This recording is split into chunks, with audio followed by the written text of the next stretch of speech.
Y la elaboración de este libro también ha sido para mí un gran honor, en segundo lugar, por el hecho de haber sido editado por el Servicio de Publicaciones de la Universidad de Cádiz, merced a un convenio suscrito entre la Academia y la Universidad. Por ello, mi profundo agradecimiento también se dirige al equipo rectoral, así como sobre todo a los responsables de dicho servicio, particularmente a don Gonzalo Butrón y don Pedro Cervera, por su amabilidad constante y su profesionalidad más que acreditada. Por todo esto, como les digo, la elaboración del libro ha sido para mí, ante todo, un honor. Pero además de un honor, este libro también ha supuesto para mí, como he expresado anteriormente, una responsabilidad.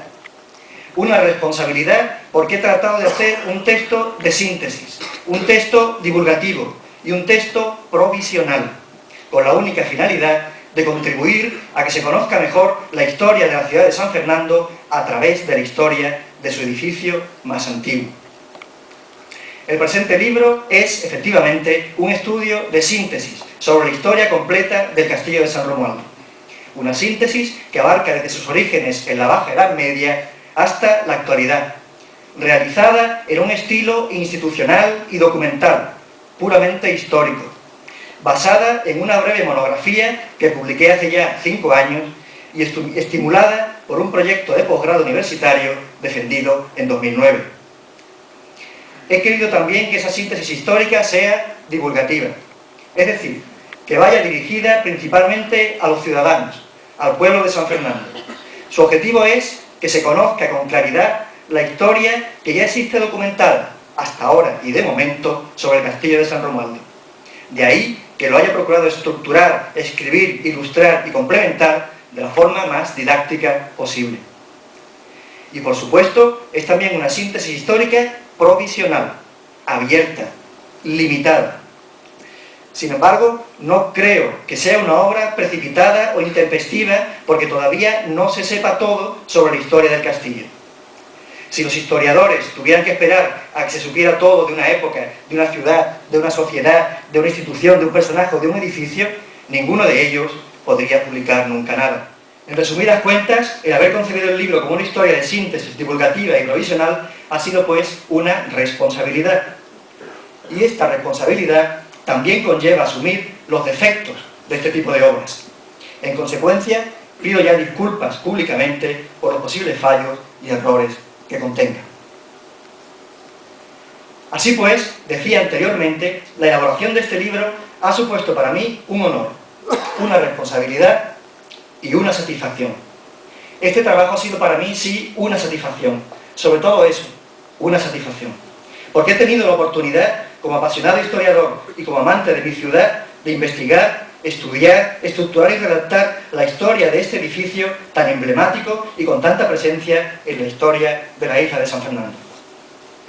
Porque si lo que ustedes buscan en este libro es historia, trayectoria histórica, acontecer histórico, vida histórica, la encontrarán aquí. La encontrarán mucha y variada. Encontrarán efectivamente que el castillo, por definición, fue siempre una construcción militar, agresiva y defensiva, que sirvió para salvaguardar y vigilar el acceso a Cádiz desde el continente, y que como tal, su origen puede perderse en la noche de los tiempos. Comprobarán las semejanzas morfológicas que guarda el castillo con edificios musulmanes, por lo que tal vez su construcción esté relacionada con el fragor de las oleadas norteafricanas que llegaron a la península a lo largo de los siglos XII y XIII. Verán a Alfonso X el Sabio reconquistar esas tierras de la bahía de Cádiz a mediados del siglo XIII y el subsiguiente nacimiento del lugar de la Puente, como parte del territorio gaditano. Hallarán en el libro a los primeros señores medievales que dominaron esta tierra y poseyeron su fortaleza, por deseo y merced de los reyes de Castilla. Presenciarán cómo los suazos toman posesión del lugar de la Puente a principios del siglo XV y reconstruyen el castillo, junto con el puente que desde entonces lleva el nombre de esta familia castellana, gótica y de probable y remoto origen vasco. Observarán una estirpe señorial, los duques de Arcos, descendientes del gran y magnífico don Rodrigo Ponce de León, el primer duque de Cádiz, contemporáneo de los reyes católicos, dominar y gobernar durante 2 siglos y medio la isla, y durante 4 siglos ser propietarios del castillo, y que su recuerdo se extendió en el tiempo mucho más allá que su poder efectivo, pues los isleños todavía llamamos a esta tierra con su apellido, la isla de los Ponce de León. Mirarán a un veterano, curtido y valiente capitán defender el castillo del pirático ataque de hombres del norte, que le insultan y vituperan en la misma lengua en la que, justo por entonces, el inmortal Shakespeare escribía sus grandiosas tragedias y bellas comedias. Oirán los primeros cantos litúrgicos tridentinos y las primeras oraciones de los isleños atrapadas en los muros del castillo. Contemplarán las primeras imágenes sagradas que ellos veneraron y a las que hicieron cómplices de sus alegrías, penas y gratitudes. Y presenciarán los primeros bautizos, matrimonios, funerales y entierros de nuestros antepasados que tuvieron lugar en el castillo. Hallarán a estos nuestros antepasados fundando las primeras hermandades a fines del siglo XVII. Esas antiguas hermandades que son las primeras muestras de asociacionismo de los isleños y que son patrimonio intangible de nuestra historia, aunque haya que las desprecie. Disfrutarán con las primeras lidias de toros y los primeros espectáculos de comedias documentados en la isla de León, percibiendo que las risas, los aplausos y la algarabía de los isleños de entonces todavía retumban en el patio de armas. Verán un empelucado y melancólico Felipe V, el primer rey Borbón, incorporando la isla de los duques de Arcos a la corona, redimiéndola de siglos de servidumbre señorial, a pesar de las protestas de la ciudad de Cádiz, pues sus ilustrados ministros albergaban grandiosos proyectos para esta tierra azotada por levantes y ponientes. Encontrarán a un venerable y piadoso obispo dominico, muy benefactor de la isla, que soñó y consiguió un nuevo y digno templo parroquial para los isleños, un templo mayor que hoy todavía vemos y al que aún acudimos. Descubrirán al flamante ayuntamiento de la Real Isla de León, nuevo municipio segregado en 1766 de Cádiz, desentenderse y olvidarse paulatinamente del viejo castillo de los duques, tal vez por considerarlo una reliquia, un vestigio medieval de su olvidable pasado señorial. Admirarán a la Real Armada Española, perla de la monarquía borbónica, establecerse en esta localidad en la segunda mitad del XVIII con sus prósperas dependencias e industrias, incluso una parte de ellas establecerse de forma provisional precisamente en el propio castillo. Y así, junto con la floreciente industria naval promovida por sus careneros, astilleros y arsenales, configurar durante 2 siglos y medio el carácter y la idiosincrasia naval militar de esta ciudad nuestra. Percibirán el estruendo revolucionario del último episodio militar del que fue protagonista y escenario el castillo de la isla, aquel que se sostuvo contra unos victoriosos ejércitos que enarbolaban una bandera tricolor y obedecían a un emperador nacido en otra isla, la de Córcega. Contemplarán al castillo pasar de manos de la Casa de Arcos a la poderosa Casa de Osuna y al osado municipio isleño entablar los primeros pleitos contra sus antiguos señores. Observarán a un político liberal del reinado de Isabel II bautizar por primera vez al castillo con el nombre con que hoy lo conocemos, San Romualdo. Comprobarán cómo el clamor de la revolución liberal y los cambios sociales surgidos a lo largo del siglo XIX permitieron, a principios del XX, algo hasta entonces insospechado, que un simple y honrado ciudadano adquiriera la propiedad de ese castillo que había pertenecido durante siglos a señores y a duques. Hallarán a gobiernos españoles radicalmente distintos, como el de la República y el de Franco, proteger oficialmente la monumentalidad del castillo por vez primera y defender jurídicamente sus valores históricos y artísticos. Admirarán a una docta y altruista institución isleña llevar con orgullo el nombre de un santo benedictino italiano vinculado al castillo e interesarse antes que nadie por la protección, rehabilitación y uso cultural del mismo. Y apreciarán finalmente la labor de un valiente y audaz ayuntamiento democrático que con visión de futuro innegable quiso apostar por el castillo, luchó por su rehabilitación y consiguió adquirirlo y hacerlo patrimonio público, que es como decir patrimonio de todos nosotros. Leerán pues historia, mucha historia, tanta que habrán de convenir, como dijo algún insigne escritor europeo, que la historia se revela siempre como la mejor poetisa y la mejor literata de todos los tiempos. ¿Y quién dijo, por cierto, que la isla de San Fernando apenas tiene historia? Pues al contrario, la tiene y mucha, densa y rica, y podemos y debemos sentirnos orgullosos de ella.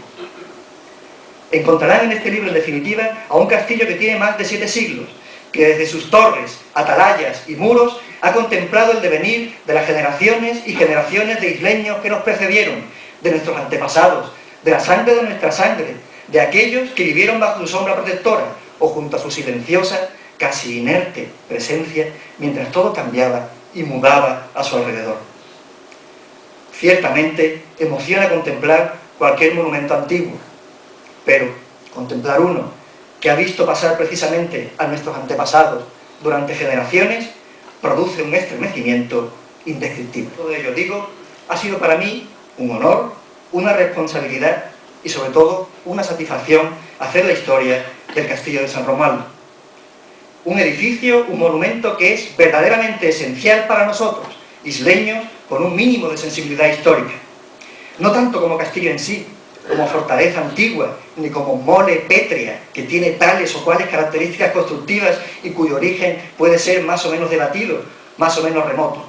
No, sino más bien, y esto es lo importante, como primitivo núcleo urbano de la isla de San Fernando, como germen de nuestra vida política, económica, social, militar, religiosa y cultural, como testimonio de las épocas históricas que han pasado y dejado su huella en nuestro territorio, como símbolo de toda la historia local.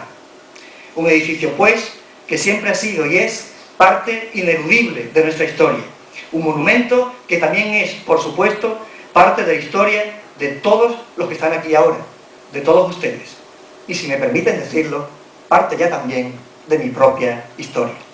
Muchísimas gracias.